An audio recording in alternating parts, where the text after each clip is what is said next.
The following program is a UWTV classic. From the University of Washington in Seattle, Upon Reflection.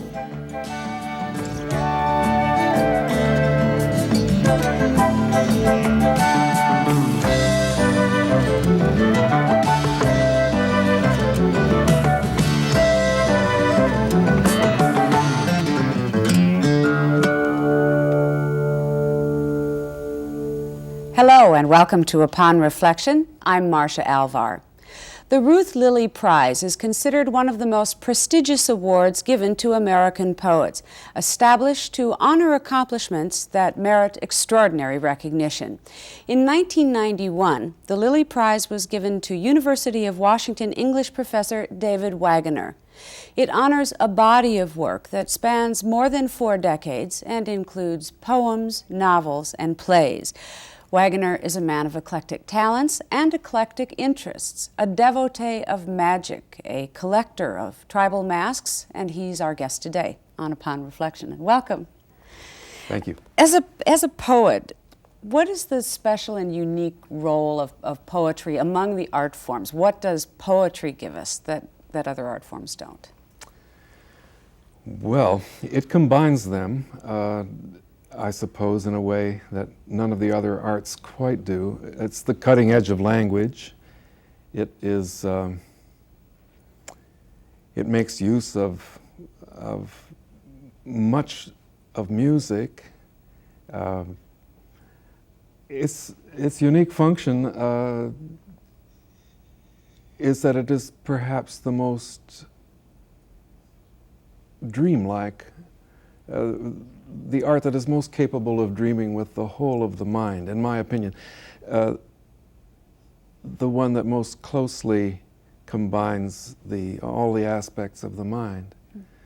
Other artists would object to this, I have no doubt, but it's in its intense combinations of difficulties that I think it takes its strength. You've talked about the creation of a poem as having 3 phases, the dreamlike creative part of a kind of madness, I think you described it, then the crafting of the poem itself, and then the critiquing of the poem. Yes, this is a manner of working that I encourage in my students too. I learned to do it that way when I quit smoking long ago. I had always associated smoking with writing. And I felt alone and lost when I had to sit facing a blank page. So I decided to follow the old French dictum of get black on white, and I began to write anything I could think of, settling for what amounted to laundry lists or lists of words. I had the example of my teacher, Theodore Roetke, who tended to work this way too. He wrote free associatively, and very loosely, and went back years later often to his notebooks to find the fragments that he combined into poems. So I began to work this way, and when I would come across what seemed to be the idea for a poem, would belabor it, would write down everything I could think of on the subject, even peripherally, being completely permissive, silencing the policeman of the brain, the part of the mind that says, no, you're no good. Or you don't dare say that, or you can't say that. And you still keep notebooks that have scraps of ideas and you revisit them? Yes, I have a shelf of them, as wide as my arms. Does it ever bother you that given the importance of poetry, it sometimes often doesn't get the recognition that it deserves? For example, the Lilly Prize, $25,000, or if not the largest, one of the largest prizes given to poets. And there are athletes and pop entertainers who can make that in a half hour. Well, it seemed like an awful lot of money to me. It's not inconsequential. I don't feel that poetry is neglected in our time, certainly not in comparison with other times. It seems to me in this country to be undergoing a renaissance, and still to be on a rising curve, and it's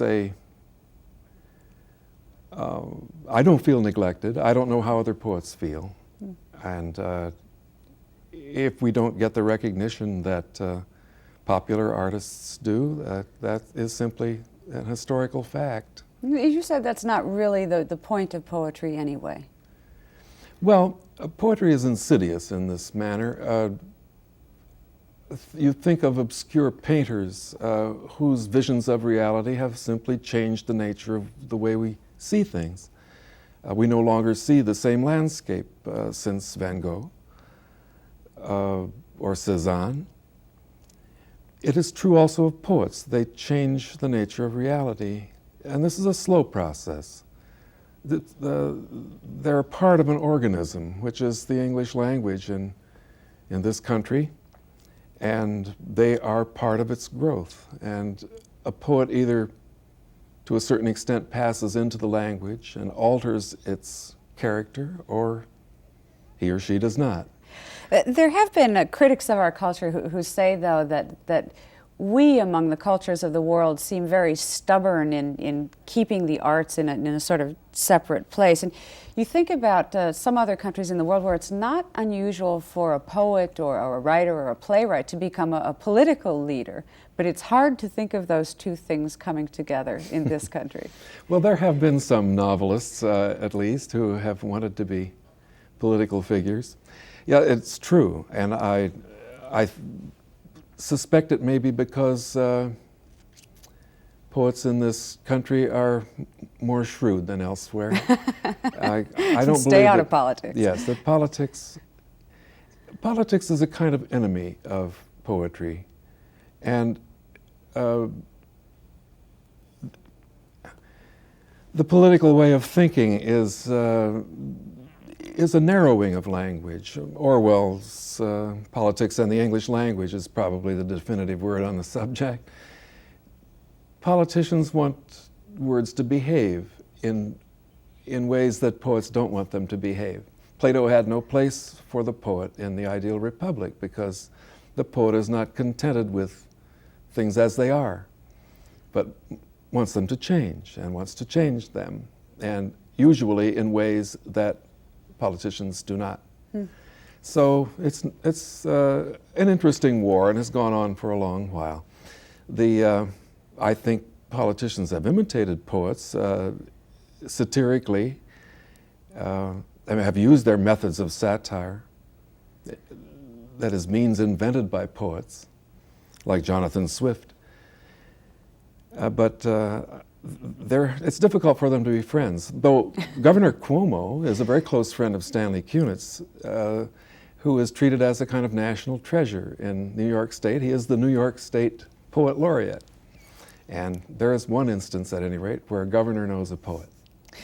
I wanted you to read some poems during our visit today. And let's begin with one that I asked you to read. It's a poem I like very much. It's about your father.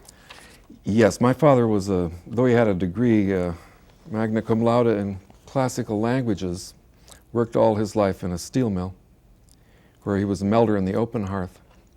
And this poem is simply true. My father's garden. On his way to the open hearth, where white-hot steel boiled against furnace walls in wait for his lance to pierce the fire clay, and set loose demons and dragons in molten tons, blazing down to the huge satanic cauldrons. Each day, he would pass the scrapyard, his kind of garden. In rusty rockeries of stoves and brake drums, in grottos of sewing machines and refrigerators, he would pick flowers for us. Small gears and cogwheels with teeth like petals, with holes for anthers, long stalks of lead to be poured into toy soldiers, ball bearings as big as grapes to knock them down. He was called a melter. He tried to keep his brain from melting in those tiger-mouthed mills, where the same steel reappeared over and over to be reborn in the fire as something better or worse, cannons or cars, needles or girders, flagpoles, swords, or plowshares. But it melted. His classical learning ran down and away from him, not burning bright.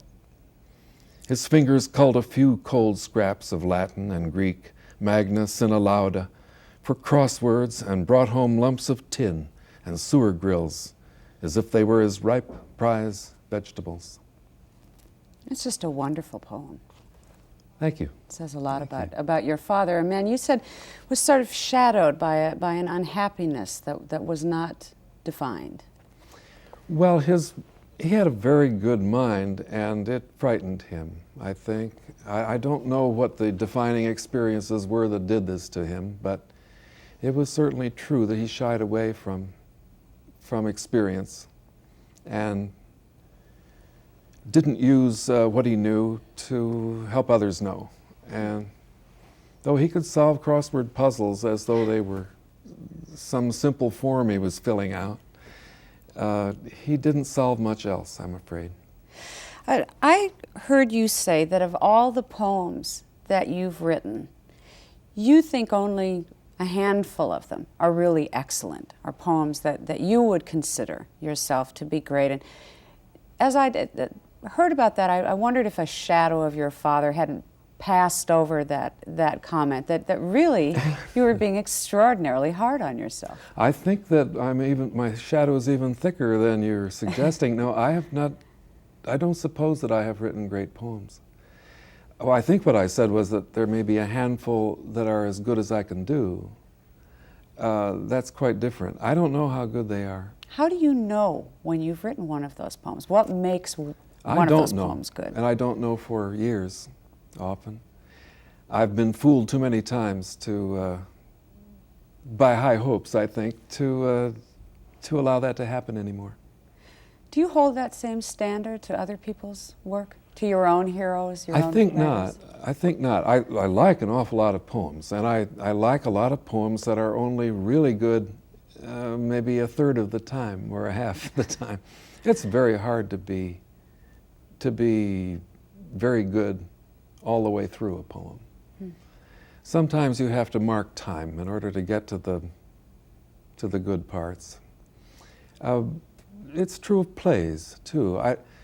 There are dull moments in even the greatest plays, and those are sometimes very necessary moments of a loss of suspense, a loss of tension. I don't know the answers or the secrets. I find excellent passages in my students' poems frequently, and they often don't recognize them. And the same thing has happened to me repeatedly. Is that one of the biggest demons for any writer, having a sense of your own worth, of your own work? Yeah, I think so. It's very difficult to be objective about one's own writing.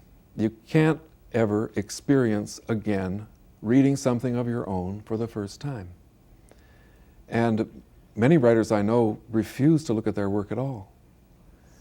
And this is especially true of novelists, for whom it is a real grind sometimes. At least a lyric poet can sometimes sneak up on himself or herself and as it were, read over the shoulder as a stranger. And those are valuable moments in revision, too, if you can achieve that objectivity. It doesn't sound like a pleasant experience, and I guess it makes you wonder, why do you do it? What drives you to do this kind of work that's so hard for you to judge yourself? I think that after you've written a poem that you can fairly say, after the cooling down of the ardor, that it's about the best you can do, there is no other experience in life that is more fulfilling, perhaps, than love. And if you were to ask somebody, why would you want to be in love? You would likely get the same answer from a poet about writing poems. You would want to be like that, at that height of when all your senses are most acute and when your sense of fulfillment is most complete. When you have used all of yourself, almost all of yourself at any rate, that once you've tasted that, there is no substitute. No turning back. Yes, you're hooked. How do you write What kind of discipline have you established to keep yourself at this art? I have established no discipline, apparently. I used to be thought over-controlled. I've been considered by some of my contemporaries as being prolific. I don't think that way about myself. One of the ways I have done that is to keep my avenues open. I have allowed myself to try just about every kind of writing I can think of. I had some bad examples for me. My teacher was one of them, Theodore Roetke, who couldn't write anything but poetry and had terrible times. It wasn't exactly blocked, but he could not write enough to satisfy his demons. I have written novels, short stories, articles. I've been a newspaper reporter. I've written screenplays. I've tried short plays, libretti. I've done, and done badly at many of them. But at least I have the semblance of, or the appearance of, a kind of food.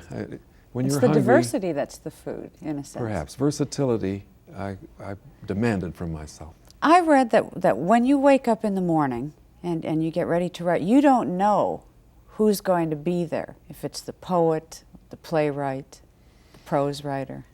Well, sometimes I know that nobody's going to be there. But, well, if I'm working on a longer project, the novelist had better be there. When I write long fiction, I don't write poetry at the same time. Something else takes over. And the same is true with a longer play. Or with a longer poem. A poem of more than 50 lines, say, will frequently take me 3 or 4 sessions to get a first draft. So I know who's going to wake up that morning. I don't know what mood that person is going to be in, though. You became a father for the first time at the age of 63. Did the arrival of your daughter change either your outlook as a writer or the discipline of a writer? I haven't been able to write anything about her yet. It hasn't changed to that extent. But yes, of course my schedule has changed. Anybody with a child knows that. But she's learning to talk now, and I'm learning a great deal from her. She is finishing nursery rhymes now. She knows the rhyme words. And I told my students only the other day that my 2-year-old daughter knew more poetry than many of them already. And she takes such pleasure in rhyme sounds and in the resemblances among words. You'll start writing like Dr. Seuss. Well, I'm reading Dr. Seuss for the first time. I'm having a little trouble with the scanning now and then.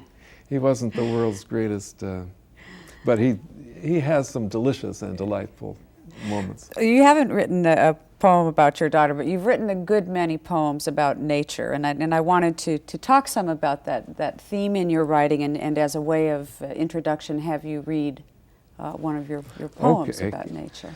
A good segue, because this is based on a nursery rhyme, and though it's an angry poem, you'll recognize the house that Jack built, I'm sure. This is Stump Speech.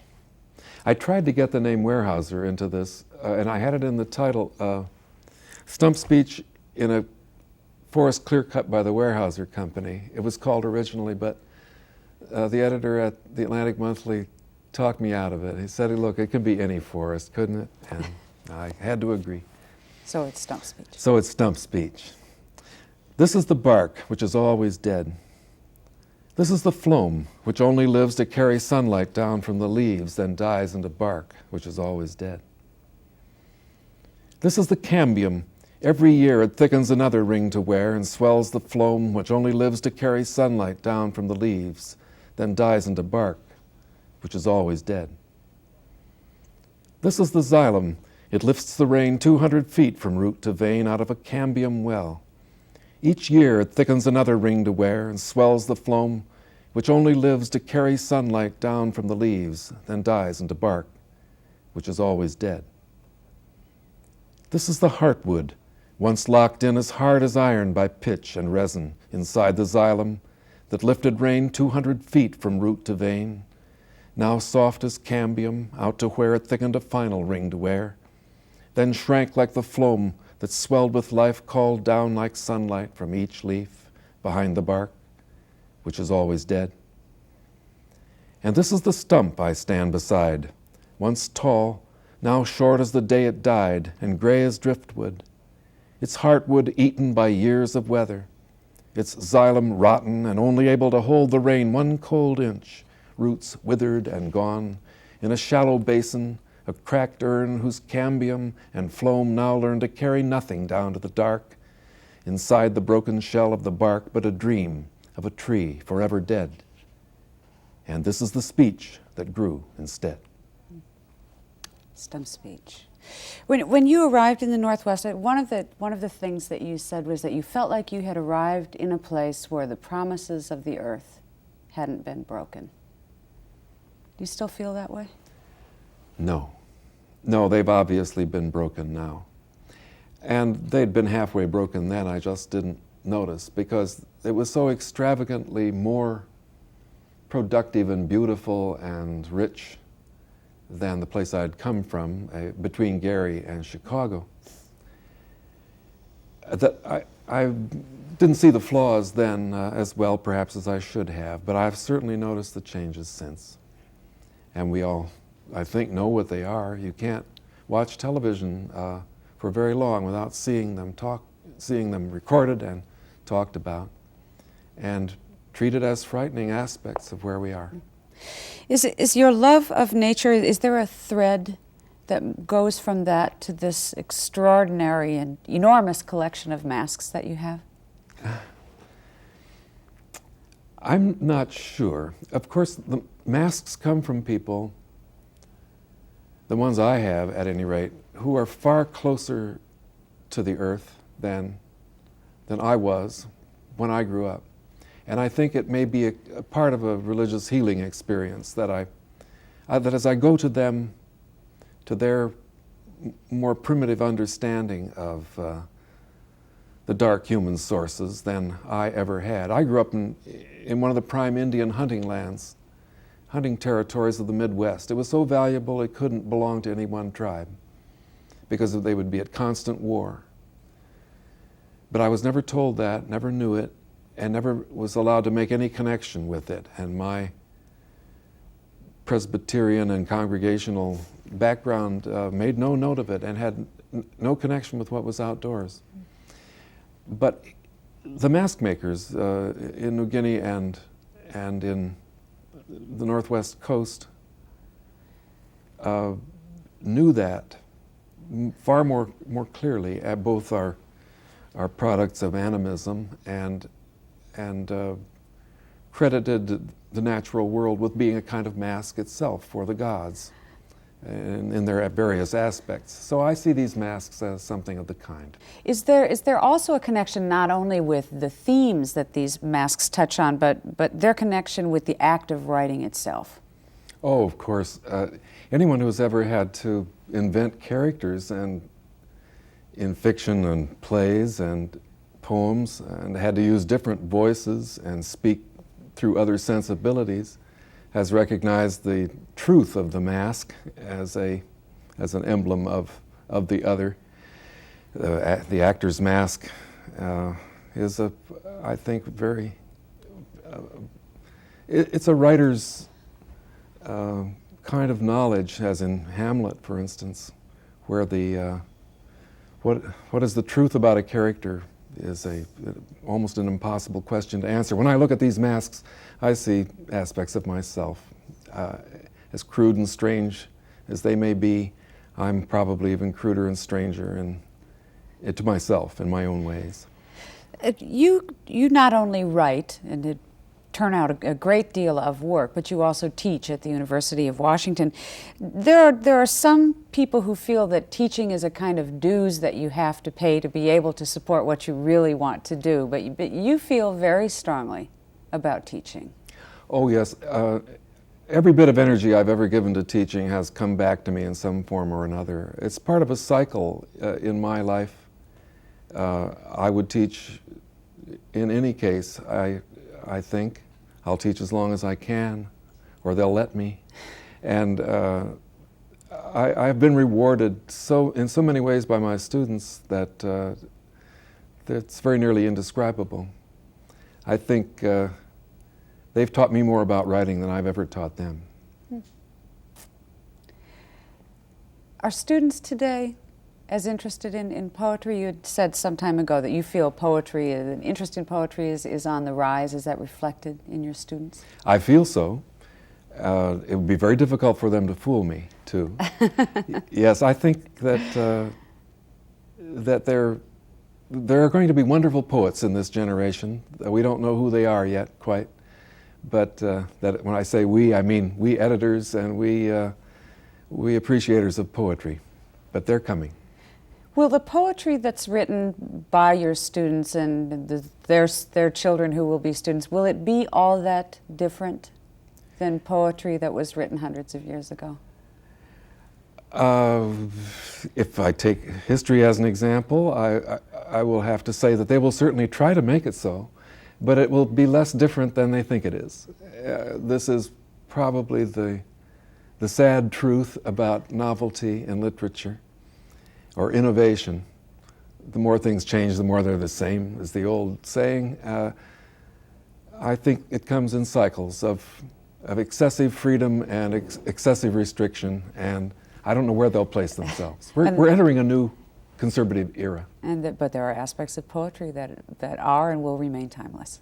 True. David Wagoner, I want to thank you so much for being a guest today on Upon Reflection. Thank you.